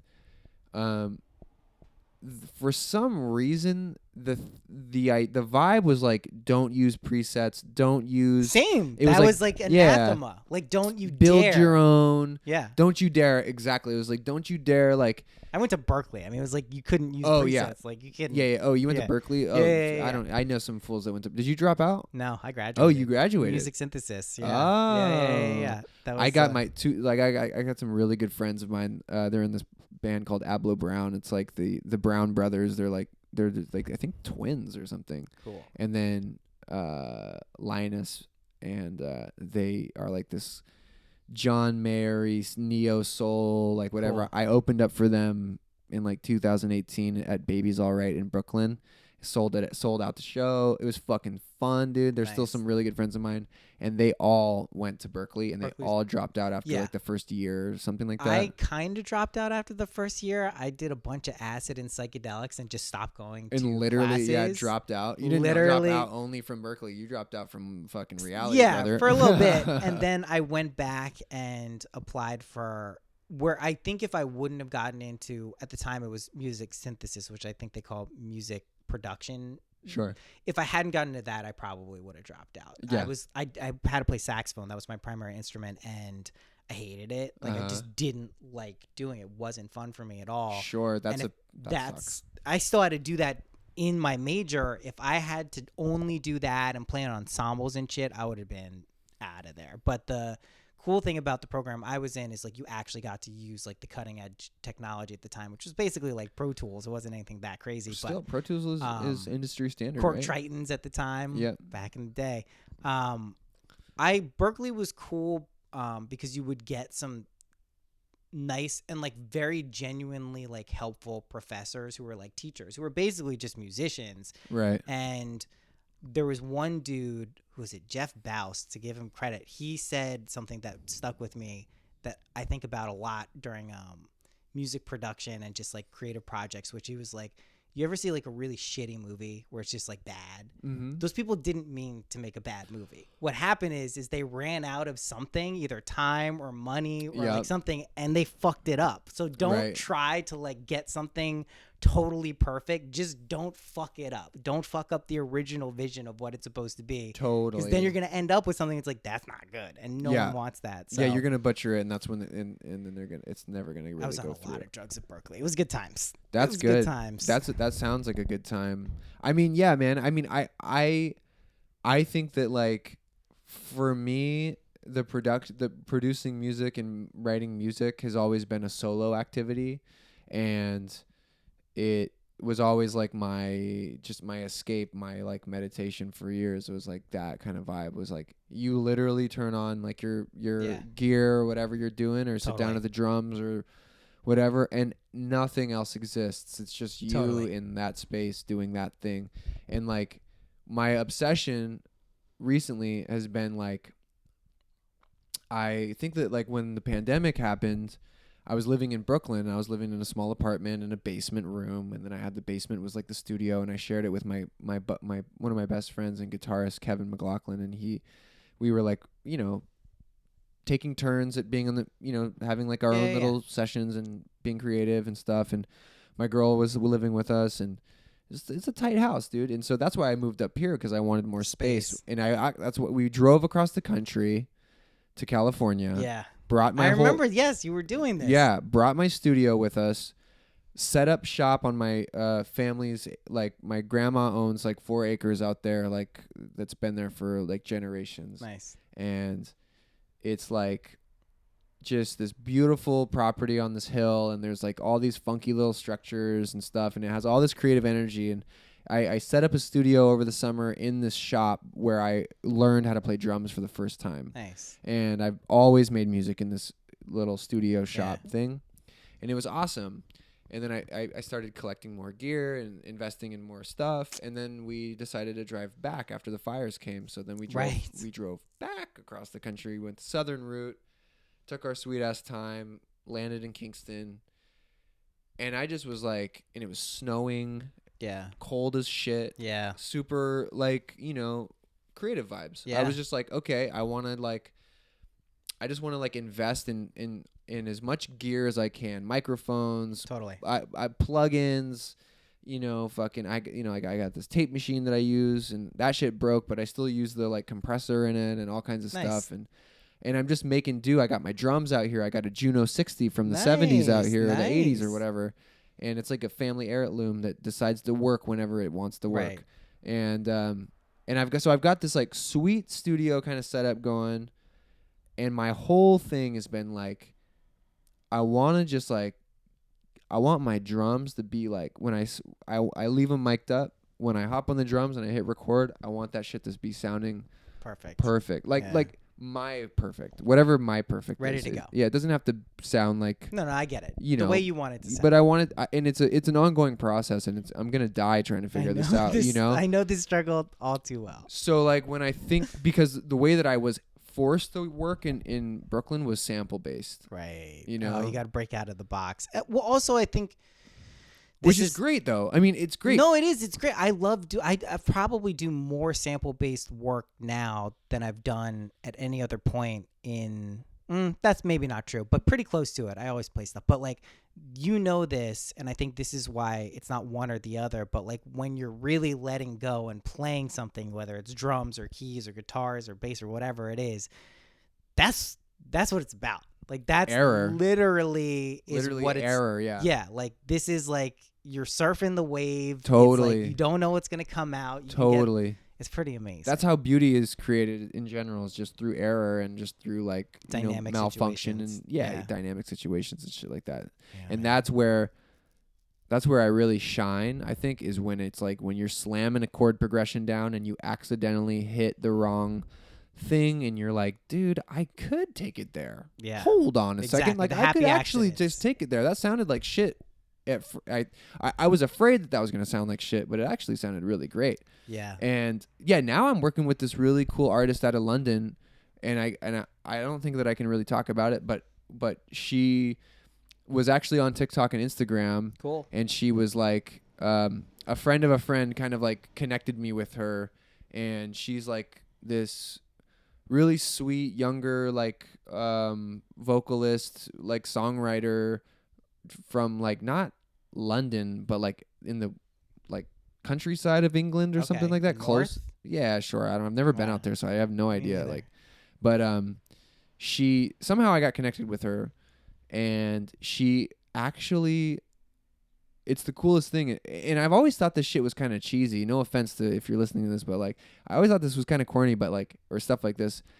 But when I heard it, I thought it was like the opposite. I thought it was so fucking cool. Yeah. So what she was doing was she was going on TikTok and Instagram, and she was like posting like, hey, if anybody wants me to write a song about an experience that you've had, or for That's some cool. Whatever, anything, like just DM me and I'll write a song in a day. And so every day for like a while, a song a day. She was writing a song based off of somebody else's story that they would pitch to her. And it was like a generator. It was like you like put 25 cents in the thing, and it's pull gonna the pop slot. out. Here it is. Yeah, you got the song. And so like I'm listening to all these demos that she's sending me, and they're all so dynamic, and she's pulling from other people's experiences. And I guess this is kind of correlating with like error, because maybe not error, but just mystery and just kind of like the unknown, because she's like a vessel for all these other people. Like, you know, what was it like? Somebody's dad had like a heart attack and was in the ICU or whatever, and the day before they like, it was like his birthday, or like, and he gave flowers to somebody. Yeah, there's like like a whole story. Yeah, you know can what I just pull mean. From. I get it. Exactly. And like, how fucking cool is that, dude? Like, that's what I mean. It's cool. I'm glad it was on TikTok too. Proves Yeah. my point. Yeah. It's just I would plug her, but I would plug her, but I think that she's a little bit in development right now. So I don't know if that's really. Well, all I know is that you can plug her if you want, but basically there is this sense of whatever that is. It seems to be proliferating pretty well, and I think the people who can understand that kind of organic, just kind of like authenticity, whether it's someone else's shit or not, but like your ability to do that in a cool way, that's what's going to be valued over time. I really do think we're shifting from a primarily pay to play kind of environment, which it is, like for everything across media, across music, across anything. And when you say pay to play, what do you mean? What I mean that you have to have either resources independently or from some other outside investment to really compete in terms of just views, just base level, get your shit out. It doesn't mean you can't do it otherwise. It just means like I'm testament to that because I don't pay for advertising for this podcast. But I mean, for the most part, like as a musician or creative, you need to have some ability to kind of cut through the noise, which typically is going to be through a major label or someone who's like, that's how it's been in the past. I see that shifting because people don't have that anymore. They're just like, I want to make music. This is something I'd like to do. This is how I'm going to do it. And that to me over time will probably win out, because when you have forced media, even if it's an authentic project, that kind of carries through. You know what I mean? It's like an ad in a certain point, and people don't want to be pitched ads for like creative stuff. They want to like feel cool and find cool shit. And I think that to me is like, it's just an ethos that I see kind of percolating up, and I think will continue probably for the foreseeable future. I'm also pretty optimistic on like social media as a whole. I know a lot of people are like very against it and think it's like kind of degrading discourse and people's ability to interact one-on-one. I don't think so. It can. Instagram just made this thing available where you can hide like counts. Have you noticed that? I haven't, but dude, that shit's game changer, dude. I mean, I can't even see my like counts anymore on my shit. It's a total game changer. It's like literally like you catch yourself looking at the likes on other people's photos or the amount, or like maybe not you, but me, I definitely do, because I'm also somebody who's like comes from a very like, I'm not gonna lie, like my whole life I think that I've subconsciously been paying very close attention to like notoriety, fame, numbers, there's nothing wrong with that, success, like all this type of shit, right? But like like holding on to it in such a weird way. That's you know? what I'm saying. And it's definitely toxic, and it's gotten in the way of my creativity and all kinds of things. But what do you mean about like being optimistic about social media? Because I find it to be a vessel like any other that's ultimately neutral, that can be independent of whatever intentions that were like the genesis or the current kind of intentions with like a platform that has like massive reach. I think it's like anything in life. It's like money. That money can be used for a horrible thing. It can be used for an amazing thing. It's just a neutral medium of exchange that we choose to engage with. That we kind of corrupt ourselves. Yeah, I genuinely know that sometimes when I'm just like, you know what? I need to fucking relax. I don't want to do shit. I'm okay with not doing shit. I'm going to watch TikTok for 30 minutes. Literally my girlfriend every night after work. It's great. Yeah. It's fucking. She loves it, man. It's legitimately great. There's nothing wrong with it if you understand like whatever weird thing you're into. It's kind of exists on that platform, or it doesn't have to be I'm TikTok. I'm not gonna lie, too. She fucking does that. She'll watch TikTok for 10 minutes or 15 minutes or half an hour or whatever, and I'll look over at her, and she's gonna listen to this, I'm sure, and I'll be like, I'll be like, what is she doing, dude? And then It's 2 a minutes whole later, other she'll be world. like, watch this video. And I'll Yeah. watch it and I'll lose my shit. I'll be Because laughing. I'll be on it's- the floor just crying, laughing. It's It's so treasure funny. hunting. Or a recipe that we then like adopt Make. into our literally I like our know. everyday. It's crazy. So like I do feel you There's like always one TikToker in the relationship. I'm that person. Yeah, your yeah, girlfriend yeah, is. yeah, yeah. It's really true. Because some people, it's really true. I'm the person showing, because like, the thing is like, it's such a game changer. Like, people don't understand that. Like, I've learned, like, I just found out. Do you know why it's called a bull market and a bear market? no, I actually never really understood Yeah, that. no one understands it, because a bull, when it attacks up with its horns, and a bear attacks down with its thing. So that's why it's bull and bear.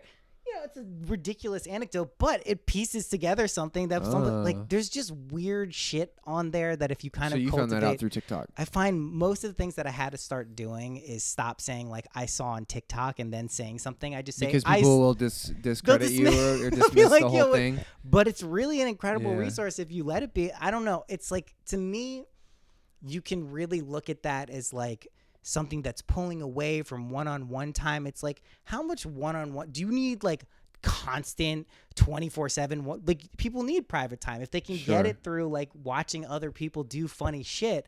To me, that's a worthy thing. That's Hell not yeah. like a bad, intrusive. Now, Chinese government may or may not be spying on us through TikTok. Sure.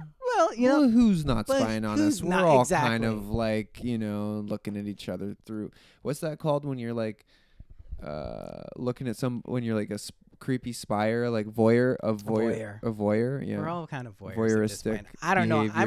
I think it's a medium that has the same ability to spread like legitimate joy and like creativity as it does to like get people all riled up about some issue that they feel very angry about. So it's like, I'm glad that you find that through social media. I will approach it differently, I think, from now going forward, because I've had more of like I've taken social media as more of like an existential addiction, and it's been totally, you know what I mean? I'm also, I will say this, like, been on Twitter from like 2009, I think. Like, I'm ruthless in terms of what I allow into my feeds, what I follow, Sure, yeah. what I subscribe to, what I'm gonna like. You mean you like, I don't want to see shit that is gonna like inflame me or see people arguing. Like, inevitably you see it online, but like, right. I'm pretty careful about like what's out there, so it doesn't feel like some like. I think that really is what makes people, I think, misapprehend what the potential of this stuff can be, is because they see it used for negativity, because that's like an easy thing to use it for. It's really easy to be outraged online. It's like the easiest thing in the world. Like, it gives you a dopamine hit to feel outraged about something. It's just, to me, that's not that productive. So I use it a little bit differently, and I like it for that reason. Yeah. Therefore, like, I use it. If I felt like I was getting sucked into a phone world like all the time, out of my control, I would be like, all right, that's not good. But I rarely, if ever, have felt like that. I think that's key. If you don't feel out of control, you're probably all good. Probably. Yeah, you're probably all good. But as soon as you start feeling like you're judging your own life because you keep seeing these like blonde white girls in fucking like in like Tulum, like just like living their like sliding down waterfalls, drinking mezcal, fucking whatever, and you're just like, fuck, dude, I'm stuck in like Schenectady, fucking, you know what I mean? Like bagging groceries. It's like, whoa, your life is your life and your own experience. Fuck that other shit. Like, you know what I mean? They're probably suffering in their own ways too. So just let them just do their own thing. Or if it looks cool, figure out how to do that. Let's get you a plane ticket to out of Schenectady to fucking Tulum, dude. You know what I mean? Probably not gonna be. Yeah, like let's just.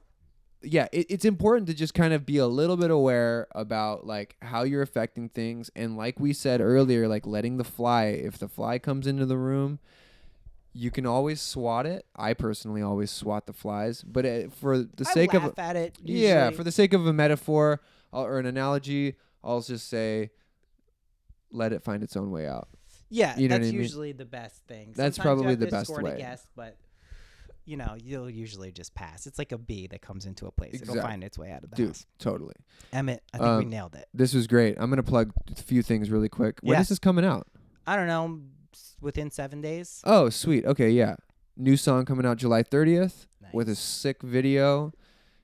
I spent like a year on this song mixing it. I mixed it like 30 different times. It's called Happy Go Lucky. It's a fucking might possibly be the only song that I dropped this year. Nice. And then on top of that, I only have one show booked this year for good reasons, and that's coming up September 30th at Elsewhere in Brooklyn, New York. Nice. Headline show, only show I'm playing. More details about that coming soon. But otherwise, man, this was fucking great. Where can people find you, though? You can find me at Emmett Kai, EMMETTKAI, on Instagram. You can fucking... That's about the only place that I exist on the web, really. It's a place. Yeah, it's a valid destination. I have an email address. You can find my email address there too. But other than that, I don't really. You don't have the TikTok account yet. I do have a TikTok account. It's the same. You can find me at Emmett Kai on TikTok. I'm pretty sure. Maybe from after this episode, you'll just be a TikTok musician. I actually have some really funny videos on TikTok that I've made that I think are fucking just saying, priceless. TikTok dude. is pretty fucking cool. Yeah, it is actually. It's pretty fun too. Once you get into all the ins and outs of editing and all that kind of shit, it's creative. I know. Like the background images. Yeah. Woo, no, it's legit. Yeah. It's a creator's tool. That's why it's popular. Maybe I'll go home and make some TikToks before therapy. Cool, man. All right. Man, that was great.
Hope you enjoyed the episode. Go check out Emmett on Instagram and all the other cool places you can find him. His music is fantastic. He has one of those songs, it's called Juicy. It's the first song that comes up whenever I plug in my phone to my car. I've heard it like probably a million times now, and I still like it. That's a true testament to a good musician.